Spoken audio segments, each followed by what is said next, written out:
भारतीपुर नाम का एक छोटा सा गांव था। इस गांव में हर साल बहुत ज्यादा गर्मी पड़ती थी, क्योंकि यह गांव चारों तरफ रेत से घिरा हुआ था। अप्रैल महीना शुरू ही हुआ, पर ऐसा लगता था कि गर्मी अपने चरम सीमा पर पहुंच गया। गांव के हर घर के छत पर मानो आग बरस रहा था।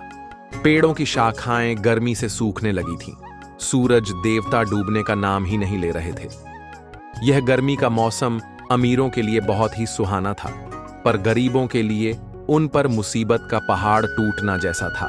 हे ऊपर वाले, इतना ज्यादा गर्मी कर दी है आपने, कुछ तो तरस खाओ गरीबों पर। देख रही हो मानवी, इतनी भयानक गर्मी पड़ रही है, इस बार घर से बाहर निकला भी नहीं जा रहा है। घर से निकलते ही सारा बदन धूप से जलने लगता है। ऊपर से यह लू और गर्मीली हवाएं शरीर को लहूलुहान कर देती हैं। हाँ जी, सच कह रहे हैं आप। गर्मी इतनी हो रही है कि घर के अंदर रहा भी नहीं जा रहा है। इससे पहले इतनी गर्मी कभी नहीं हुई। ये गर्मी तो कहर मचा रही है। हम गरीबों पर घर से बाहर जाओ तो गर्मीली हवाएं बदन चीरती हुई निकल जाती हैं और पूरा शरीर आग की तरह जलने लगता है। आप सच बोल रहे हैं जी। ये गर्मी हमारे लिए काल बनकर आई है। अमीरों के घर में ऐसी चल रही होगी और हम गरीब एक पंखा भी नहीं खरीद सकते हैं। हे भगवान, कुछ तो तरस खाओ। हाँ मानवी, तुम सत्य बोल रही हो। हम गरीबों की कोई जिंदगी होती है?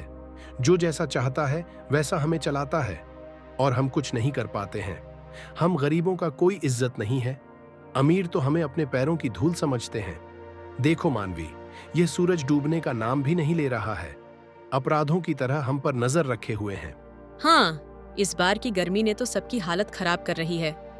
इतनी गर्मी में आप काम पर कैसे जाएंगे?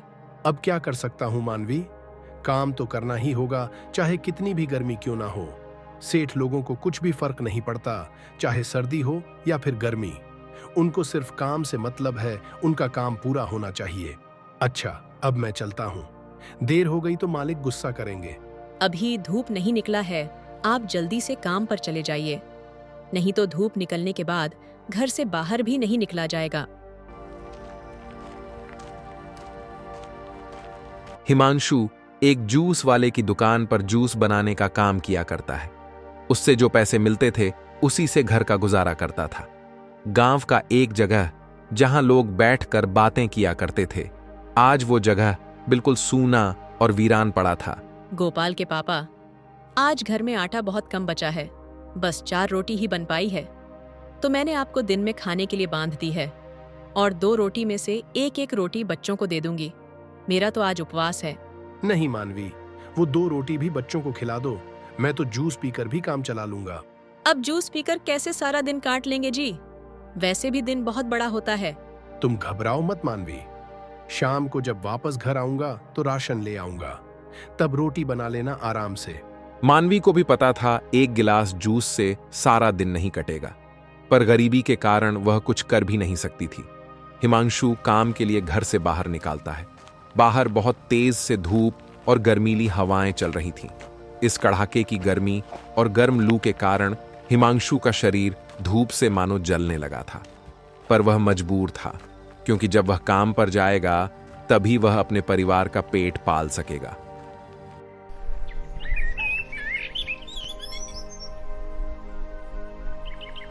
धूप से बचने के कारण हिमांशु सुबह 6 बजे अपने मालिक के दुकान पर पहुंच जाता है। अरे हिमांशु, आ गया, बहुत अच्छा काम किया तूने जो इतना जल्दी आ गया। नहीं तो धूप इतनी तेज हो जाती कि घर से बाहर निकलने के लिए तुझे 100 बार सोचना पड़ता है। सूर्य देवता ना जाने हम लोगों से इतना नाराज क्यों हैं, जो आग उगल रहे हैं। इस गर्मी ने लोगों को घर में ही कैद कर दिया। बारिश का कोई नाम निशान नहीं है। आप सच बोल रहे हैं मालिक, इतना गर्मी पड़ रही है कि घर से बाहर नहीं निकला जा रहा है और ऊपर से ग्राहक भी नहीं आ रहे हैं। क्या करें मालिक, कुछ समझ में नहीं आ रहा है। अच्छा हिमांशु, ज्यादा बातें मत करो, जाकर गिलास धो के रखो, ग्राहक आते ही होंगे। जी मालिक, अभी जा रहा हूँ। हिमांशु गिलास धोने के लिए चल देता है। कहते हैं ना, गरीबी और भूख इंसान से सब कुछ करवा लेता है। और आज हिमांशु को घर राशन भी लेने जाना है, वरना उसका परिवार भूखा ही रह जाएगा। वह गिलास धोकर लोगों को ठंडी ठंडी जूस पिलाने लगता है। गर्मी ज्यादा होने के कारण हिमांशु का भी मन कहने लगा कि वह भी एक गिलास जूस पी ले, जैसे ही हिमांशु जूस पीने के लिए गिलास मुंह के पास ले गया, वैसे ही सेठ पहुंच गए। सेठ उसे देख लेता है जूस पीते हुए और गुस्से में बोलता है, हिमांशु, तुम्हें यहाँ जूस पिलाने के लिए काम पर रखा हूँ, खुद पीने के लिए नहीं। मैं खुद पूरे दिन में एक बार जूस पीता हूँ इस दुकान का मालिक होकर भी, और तू नौकर होकर जूस पिएगा। ना जाने कितना गिलास पी चुका होगा, इसलिए आज तेरी दिहाड़ी से 4 गिलास के जूस के पैसे काट लूंगा, तब पता चलेगा तुम्हें। और कल से तुम यहाँ काम पर मत आना। नहीं मालिक, ऐसा मत करिए। आज गर्मी बहुत ज्यादा लग रही थी, इसलिए 1 गिलास जूस पिया हूँ। दोबारा ऐसा नहीं होगा। मालिक, कृपया करके आप मेरा दिहाड़ी मत काटिए, नहीं तो मेरे बीवी बच्चे भूख से मर जाएंगे। मालिक, मेरा बच्चा इंतजार कर रहा होगा। जब मैं यहाँ से राशन लेकर जाऊंगा तब खाना बनेगा। इसलिए मालिक, दिहाड़ी मत काटिए, दोबारा ऐसा गलती नहीं होगा। ये सब तुझे जूस पीने से पहले सोचना था। मैंने ठेका नहीं लिया है तेरे बच्चों का पेट भरने का। बेचारा हिमांशु पैसे कम मिलने से परेशान था। उसे क्या पता था कि 1 गिलास जूस उसे इतना महंगा पड़ जाएगा। शाम तक वह काम करता रहा और कम पैसे लेकर वह घर की तरफ चला गया। उसने कुछ पैसों से घर का राशन लिया और घर आ गया। हिमांशु अपने घर पहुंचता है तो उसकी पत्नी मानवी उससे कहती है, आजी, क्या बात है? आप इतने परेशान क्यों लग रहे हो? और ये राशन भी इतने कम ले आए हो? इससे तो बस 2 दिन ही काम चल पाएगा। हिमांशु मानवी को सारी बातें बता देता है। मानवी, मैं बहुत परेशान हूँ। मालिक ने मुझे काम से निकाल दिया। मुझे गर्मी बहुत लग रही थी, गला सूख रहा था, तो मैंने 1 गिलास जूस पी लिया था। जूस पीते हुए मालिक ने देख लिया और तो और मेरी दिहाड़ी भी काट लिए। मानवी, मैंने जूस पिया 1 गिलास और पैसे काटा 4 गिलास के, और तो ऊपर से मुझे काम से भी निकाल दिए। इसलिए मैं बहुत परेशान हूँ। हे भगवान, तूने यह गर्मी का मौसम क्यों बनाया है? हम गरीबों का गुजारा कैसे होगा? अब क्या होगा जी? ऐसे गर्मी में हमारा गुजारा कैसे होगा? मानवी, तुम परेशान मत हो, मैंने थोड़ा बहुत पैसा बचा लिया था। हालात तो देखो, अपनी पसीने से सारा बदन भीग गया है। बच्चों से ज्यादा पंखों की जरूरत तो आपको है।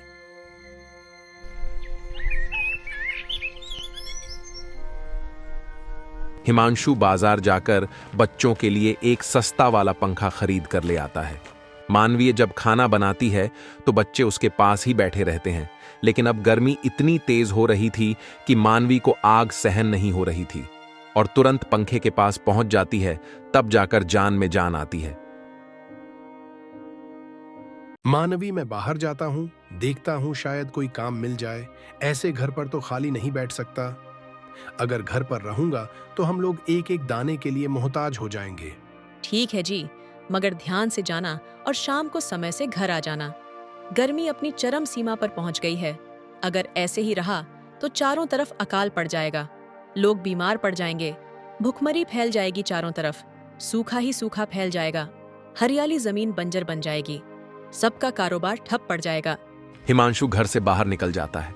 कुछ बातें अपने मन में सोच रहा था कि कहीं भी उसे काम मिल जाए। वह बाजार में एक दुकानदार के पास जाता है और काम मांगता है। साहिब जी, क्या आपके दुकान पर कोई काम मिल जाएगा? कोई भी काम दे दो, मैं सब कर दूंगा। हिमांशु ने कई जगह काम ढूंढा पर उसे कोई काम नहीं मिला। वह मायूस होकर एक पेड़ के नीचे बैठ गया है। भगवान, अब मैं क्या करूं? कोई काम नहीं मिल रहा। ऐसे ही रहा तो घर का गुजारा कैसे होगा? पैसे भी बहुत कम बचे हैं और मेरे पास जो थोड़े बहुत पैसे बचे हैं वह भी 2-4 दिन में खत्म हो जाएंगे।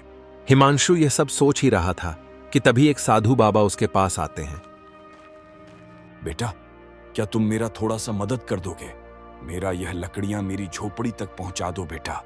गर्मी बहुत ज्यादा है और लू भी बहुत तेज से चल रही है, इसलिए मैं अब यह लकड़ियां ज्यादा दूर नहीं ले जा पाऊंगा। मेरा यह लकड़ियां मेरी झोपड़ी तक पहुंचा दो बेटा, तुम्हारा बहुत बड़ा एहसान होगा। ठीक है बाबा, चलिए मैं आपका सामान आपके झोपड़ी तक पहुंचा दूंगा। हिमांशु साधु बाबा के लकड़ियां को उनके झोपड़ी तक पहुंचा देता है। साधु बाबा, आप यहाँ अकेले रहते हैं? यहाँ तो और भी गर्मी लग रही है। आप इतनी गर्मी में यहाँ कैसे रह लेते हैं? हाँ बेटा, मैं यहाँ अकेला रहता हूँ और तपस्या करता हूँ, और एक गाय रानी हमारे साथ रहती है और मैं इसका भी ठीक से ख्याल नहीं रख पाता हूँ।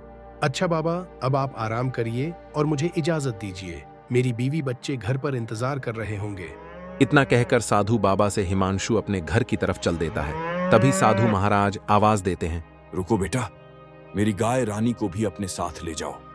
इसका अच्छे से देखभाल करोगे, इसकी सेवा करोगे तो यह तुमको बहुत ज्यादा दूध देगी।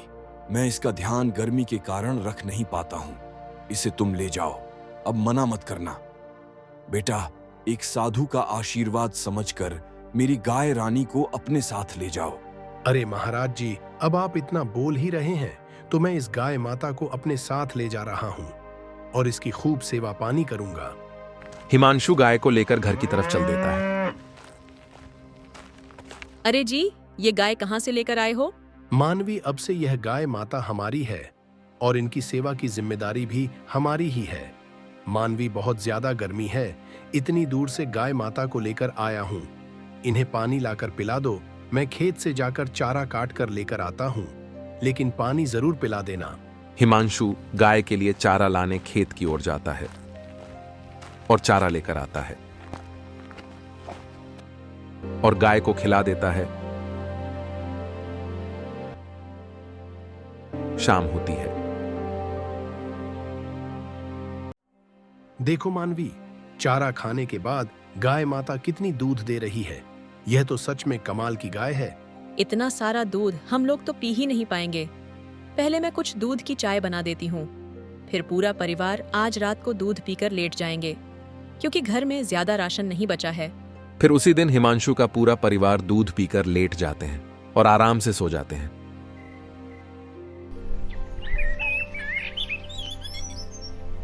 अजी, हमारे पास इतना सारा दूध हो गया है, क्यों ना हम दूध का व्यापार कर लें? अच्छा खासा चलेगा। हाँ मानवी, तुम बोल तो ठीक रही हो। मैं अगले ही दिन से दूध को लेकर डेयरी पर जाऊंगा और बेच दूंगा। कम से कम घर का खर्चा तो चलेगा। हिमांशु इतना कहकर गाय के लिए हरी घास लाने चला जाता है। हरी घास जब काटकर घर आता है तो गाय को खिला देता है। अगली सुबह होती है। हिमांशु दूध को लेकर दूध वाले के डेयरी पर पहुंच जाता है। डेयरी पर दूध बेचता है। भाई साहब, 400 रुपये बना आपका। सुनो भाई, मैं महीने पर रुपया ले जाऊंगा। ये 400 तुम मेरे डायरी पर चढ़ा दो। ठीक है, जैसा आपको ठीक लगे। दूध बेचकर हिमांशु अपने घर पहुंचता है तो उसकी पत्नी हिमांशु से कहती है, दूध बेच आए? कितने रुपए का दूध बिका? मानवी, 400 रुपए का दूध बिका, लेकिन मैंने रुपया नहीं लाया। डेयरी वाले भैया से कहा, मुझे महीने पर रुपए चाहिए। ये तो आप बिल्कुल सही किए। धीरे धीरे महीना बीतता है। हिमांशु, आज तुम्हारा 1 महीना पूरा हो गया। ये लो 12,000 रुपये। हिमांशु वो रुपया लेकर घर पहुंचता है। मानवी, यह लो 12,000 रुपये दूध का। भगवान ने चाहा तो बहुत जल्द हमारी गरीबी दूर हो जाएगी। सुनिए जी, 12,000 रुपए तो हमें मिल गया, लेकिन घर में रहेगा तो धीरे धीरे खत्म हो जाएगा। तो फिर क्या करें, तुम ही बताओ। मनवी, मुझे जो समझ में आया मैंने वो किया। आप एक काम करिए, आप उसे डेयरी वाले भैया से 12,000 रुपये एडवांस में ले आइए। बोलना दूध में कट जाएगा धीरे धीरे। मानवी, एडवांस रुपए लाकर हम क्या करेंगे? 1,000 रुपए तो पर्याप्त है हमारे लिए। सुनिए जी, बड़ा सोचिए। आज गौ माता हमें दूध दे रही है तो घर का खर्चा चल रहा है, और कल गाय माता दूध देना बंद कर देंगी तो फिर हम क्या करेंगे? इसलिए आगे का सोचिए। आप जाकर 12,000 रुपये लेकर आइए, फिर मैं बताती हूँ आपको क्या करना है। जैसा तुमको अच्छा लगे, मैं अभी जा रहा हूँ। हिमांशु डेयरी वाले के पास जाता है और सारी बात डेयरी वाले भैया से बताता है। डेयरी वाले भैया उसे 12,000 रुपये एडवांस में दे देते हैं। हिमांशु वो रुपया लेकर घर पहुंचता है। मानवी, मैं 12,000 रुपये एडवांस में ले आया हूँ। अब हमारे पास 24,000 रुपये हैं। अब तुम ही बताओ इसका क्या करें? सुनिए जी, गर्मी इस समय बहुत पड़ रही है। हम ठंडे का बिजनेस करते हैं। गर्मी में ठंडे की बिक्री खूब रहेगी। ठीक है मनवी, हम कल ही बाजार चलेंगे कोल्ड ड्रिंक लाने के लिए।